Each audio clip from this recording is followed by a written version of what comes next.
আজকের এই ভিডিওটি তোমরা যারা এসএসসি পরীক্ষায় এ প্লাস পেতে চাও তাদের জন্য খুবই গুরুত্বপূর্ণ একটা ভিডিও। আজকের এই ভিডিওটিতে আমি অপশনাল সাবজেক্টের গুরুত্ব নিয়ে কথা বলবো, তাই তোমরা অবশ্যই ভিডিওটি দেখবে।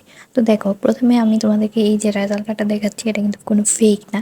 এটা 2024 সালের ব্যবসায় শিক্ষা বিভাগের একজন স্টুডেন্টের রেজাল্ট, এবং সে কিন্তু অ্যাভারেজ স্টুডেন্ট, এবং সে 4 পয়েন্ট পেয়ে, দেখো 4.28 পেয়ে ভালো একটা সরকারি কলেজে এখন পড়াশোনা করছে। দেখো, তোমাদের এসএসসি রেজাল্টের পর একটাই সবার উদ্দেশ্য থাকে যে ভালো একটা সরকারি কলেজে পড়াশোনা করব, কারণ বেসরকারি কলেজে পড়লে তো কোনো মূল্য নাই, তাই না?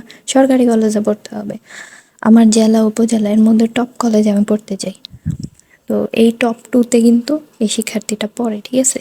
যাই হোক, আমি মেনশন টেনশন করবো না নামটাম।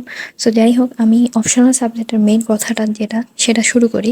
দেখো, তার উইদাউট অপশনাল সাবজেক্ট তার রেজাল্ট হচ্ছে 3.94, আর অপশনাল সাবজেক্ট সহ তার 4.28 রেজাল্ট। তার মানে কতটুক বেশি তোমরা এখানে দেখো, 0.34 পয়েন্ট তার বেড়ে গেছে। কিসের কারণে? অপশনাল সাবজেক্টের এ প্লাসের কারণে। তো দেখো, তার অপশনাল সাবজেক্ট ছিল হোম সায়েন্স, এবং সে এখানে এ প্লাস পেয়েছে।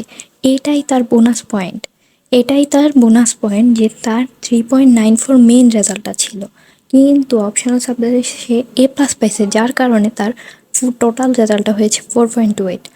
তার মানে বুঝতে পারছো যে তোমার অপশনাল যে সাবজেক্টটা থাকুক না কেন, সেটাতে তুমি এ প্লাস পাও, সেটার জন্য তুমি অনেক ধরনের সুবিধা ভোগ করতে পারবে। তাই অবশ্যই এখন থেকে অপশনাল সাবজেক্টটাকে অবহেলা না করে এর সাথে একটা সম্পর্ক জুড়ে নাও।